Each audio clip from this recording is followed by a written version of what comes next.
안녕하세요, 박주영입니다. 지난 7월에 청주에서 발생한 K7 주차 보복 사건을 전해드렸었죠. 차가 나가지 못하도록 이중 주차를 해서 막아놓은 것으로 모자라 피해자에게 폭언을 일삼았던 이 K7 차주는 많은 네티즌들의 분노를 일으켰던 사건이었습니다. 사건 이후 어떻게 해결이 되었는지 궁금해서 후기를 찾아봤는데 7월 18일 청주 K7 보복 주차 진행 상황이라는 글이 올라왔습니다. 당시 글쓴이는 보복 주차를 당한 지 2주 정도 시간이 지났지만 사과를 받지 못했으며 K7 차주는 오히려 더 당당해 보였고 합의를 할 생각이 전혀 없어 보이기 때문에 민사소송까지 진행할 계획이라고 하셨네요. 그 뒤로는 어떻게 상황이 진전되었는지에 대한 언급은 아직 없어서 차후 소식이 들려오는 대로 알려드리도록 하겠습니다. 오늘 소개해드릴 내용은 지난번 보복 주차만큼이나 되게 어이없는 사건인데요. 자동차 커뮤니티인 보배드림 사이트에 지난 8월 29일 업로드된 글입니다. 제목은 아파트 무개념 주차에 대한 일침이고요. 여기에 구형 렉서스 부심이라는 단어가 추가되어 있죠. 구형 렉서스와 연관된 이야기인가 봅니다. 어떻게 된 사건인지 개요를 살펴보면요. 글쓴이는 금요일 밤 늦게 귀가하여 지하주차장에 왔는데 주차 자리가 없는 상황이었다고 합니다. 예보에도 없는 폭우가 쏟아져 대부분의 차량들은 지하주차장으로 내려갔는데 주차 자리가 딱 한 자리 남아있는 상황에서 사진과 같이 구형 렉서스 한 대가 운전석 바퀴를 주차 라인에 물려놓은 채로 주차를 해놓은 것이었습니다. 이러면 옆자리에 주차하는 사람들은 불편함을 겪을 수밖에 없겠죠. 이기적인 주차 방법이고요. 당시 글쓴이는 폭우 때문에 다시 지상에 올라가기도 애매하고 해서 우선 가족들을 먼저 하차시킨 후 렉서스 옆에 차를 주차했다고 합니다. 근데 공간이 없기 때문에 전면 주차를 하고 나서 트렁크 문을 통해 하차하셨다고 하네요. 고생하셨네요. 그리고 밤이 지난 뒤 다음날 보니 렉서스는 사라지고 없었다고 합니다. 조수석 문을 열고 타지 않았을까 싶네요. 그렇게 사건이 마무리되나 싶었는데 문제는 그날 저녁에 발생했습니다. 글쓴이는 똑같이 집에 귀가했는데 그 사이 렉서스 차주가 어제보다 더 당당하게 선을 물고 주차를 해놓은 것이었죠. 이거는 그냥 할 말이 없을 수준이네요. 이 정도면 대놓고 내 옆에 대지 마 이런 거겠죠. 글쓴이는 어처구니가 없어서 메시지를 만들어 차에 붙여넣었습니다. 부끄러운 줄 아세요? 스스로 올바르게 이웃과 공존할 수 있는 주차하세요. 이런 내용이었죠. 그리고 주차 변경과 기둥에도 렉서스 전용 주차 공간임을 붙여서 다른 이웃 주민들에게도 널리 알렸습니다. 글쓴이는 해당 아파트는 대중교통보단 자가용 이동이 보편화된 도시라 세대마다 차도 많고 밤이 되면 주차장 빈자리를 돌아다니는 게 보통이라고 합니다.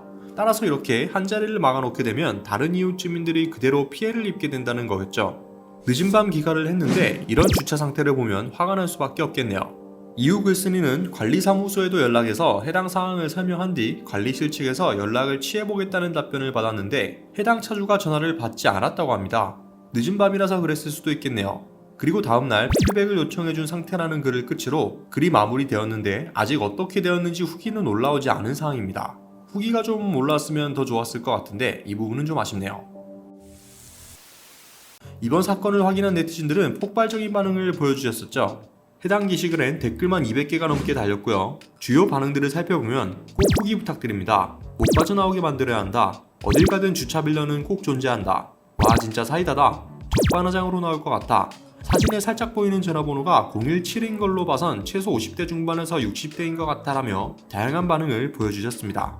보통 일반적인 사람들이라면 이런 얌체 주차를 보더라도 그냥 욕 한번 하고 지나가는 게 보통일 텐데 글쓴이는 이에 그치지 않고 직접 차주에게 메시지를 전달하는 등의 액션을 취했기에 커뮤니티에서 너무 사이다다 라는 반응들이 이어진 거겠죠.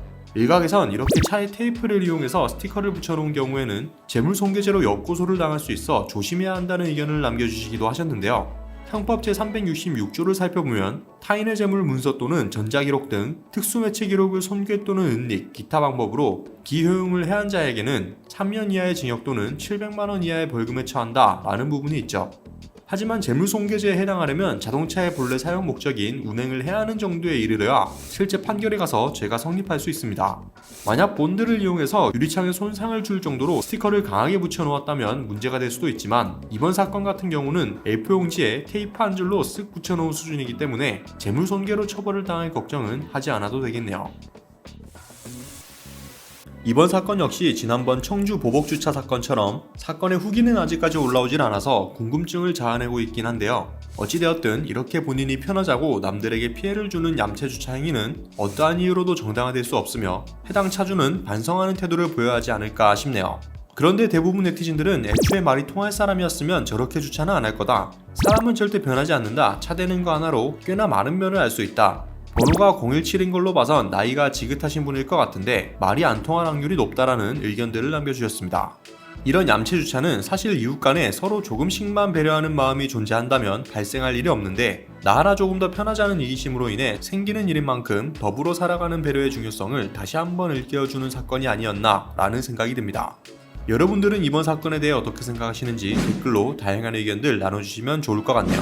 오토포스트 이슈플러스였습니다.